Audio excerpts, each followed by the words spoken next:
Cette proposition de loi prolonge devant la représentation nationale la revendication d'un mouvement populaire dont, quel que soit l'avis qu'on en a, chacun sait qu'il marquera l'histoire de la patrie.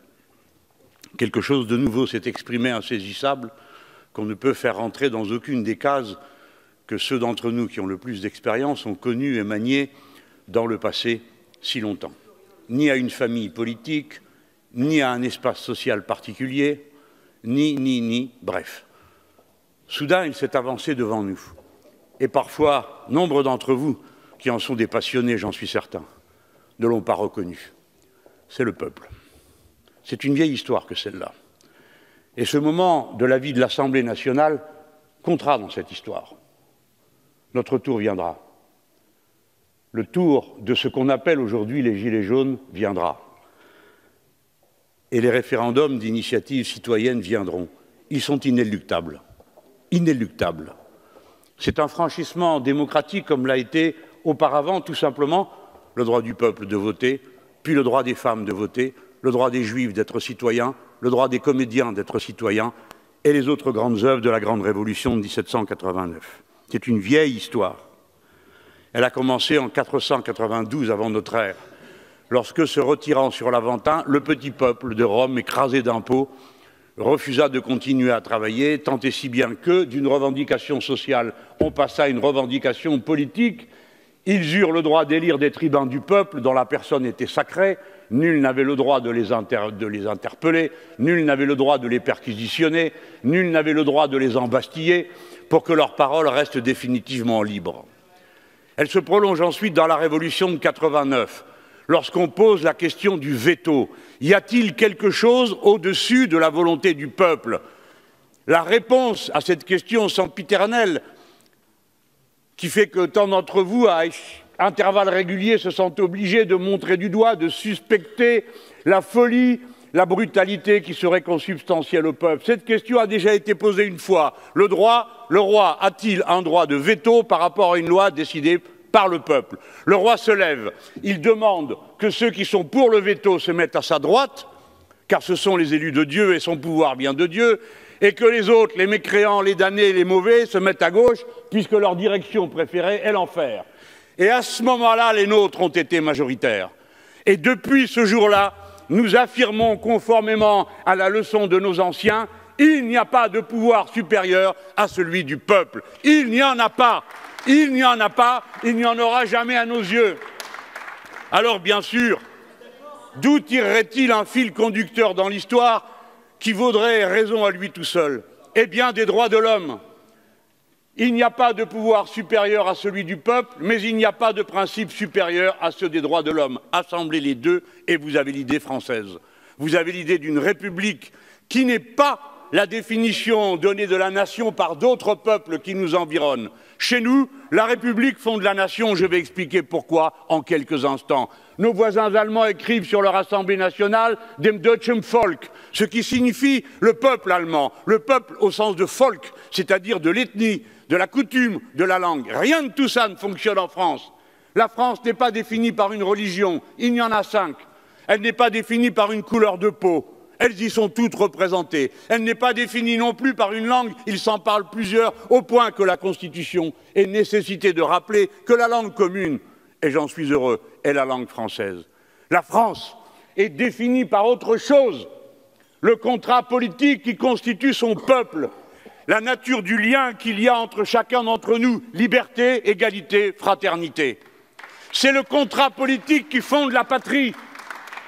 Et c'est parce que c'est un contrat entièrement politique qu'il nous faut réfléchir à chaque génération à la manière de garantir la souveraineté du peuple, sachant, comme l'a dit de manière immortelle Saint-Just, que le peuple parle en maître jusqu'à ses gouvernements s'il le néglige. La France est et ne peut être autre chose qu'une république. La République fonde la nation. La République, c'est un mot qui dit « res publica », la chose commune. La chose n'est commune que si chacun s'y met. Nous sommes malades à mort, mes chers collègues. Quand on aperçoit une élection législative avec 50% d'abstention, Cela signifie qu'une nouvelle fois, comme en 492 avant notre ère, le peuple s'est retiré sur l'Aventin. Il ne participe pas à la décision parce qu'il lui paraît qu'en toutes circonstances, elle sera injuste. Nous sommes minés par l'abstention. C'est le moment de répondre à cette crise majeure. Et une nouvelle fois, c'est le peuple qui a donné la réponse, partant d'une protestation sociale aussi vieille que la France. Protestation contre l'impôt. L'impôt, bien sûr, quand il est injuste. Et qui va dire ici qu'il est juste, tel qu'il est aujourd'hui? Eh bien, alors, puisqu'il s'agit de répartir l'effort entre tous, ceux qui donnent le plus protestent et disent « ce n'est pas juste ». Il y en a qui ne donnent rien ou qui ne donnent pas assez, tandis que d'autres sont conduits à donner tout. Et partant de là, surgit la revendication politique. C'est de cette manière qu'est née la République. C'est de cette manière que naît le référendum d'initiative citoyenne. Nous essayons de répondre à une crise par un moyen institutionnel. La Ve République est née en tant que nouvelle constitution pour répondre à une crise majeure, celle de la nécessité de se séparer de 13 départements français. Il fallait alors qu'il y ait une autorité telle, il fallait que se combinent la légitimité historique et les moyens institutionnels pour prendre une décision de cette nature. Mais aujourd'hui, cette institution qui a été la manière de régler une crise devient le sujet de la crise, ainsi qu'en atteste l'abstention croissante. La France n'est plus la même aujourd'hui que celle qu'elle était en 1958. En 1958, 40% du peuple français vivait à la terre et de la terre. C'est à peine 20% aujourd'hui. Le peuple a changé par sa manière de vivre. Le peuple, à l'époque, était tel que 10% seulement de ses membres étaient gradués de l'enseignement supérieur, puisque le premier grade est le baccalauréat. Et aujourd'hui, nous en sommes bien plus loin, 60, 70%. 78% pour être précis. Et ainsi de suite. Il n'y avait à l'époque qu'un Français sur 5 qui est un Français sur 10 qui avait un grand-parent étranger. Aujourd'hui, c'est 1 sur 5. Le peuple a été profondément, intensément modifié par son mode de vie, par l'ouverture sur le monde. C'est le moment qu'il se ressaisisse de lui-même. C'est cela que signifie un référendum d'initiative citoyenne. En France, plus qu'ailleurs, plus que n'importe où, parce que c'est la nation politique de l'Europe. Le peuple se constitue en devenant constituant. En se reconnaissant à lui-même des droits, il se définit. Voilà le sens des référendums que nous vous proposons. Nous essayons de marier la stabilité institutionnelle, sans laquelle on ne peut gouverner personne, et certainement pas ces 65 millions de têtes dures, et le droit permanent du peuple d'intervenir dans les affaires publiques. Tel est le sens du référendum d'initiative citoyenne. Stabilité des institutions, capacité permanente du peuple d'intervenir. Alors après, bien sûr, on y met des quotas, un nombre de signataires, des moyens, toutes sortes de choses qui organisent cette nouvelle liberté. Ce ne peut être l'Assemblée générale permanente, ni la manifestation quotidienne. Mais c'est tout cela que contient notre initiative. Entendez-la pour ce qu'elle est.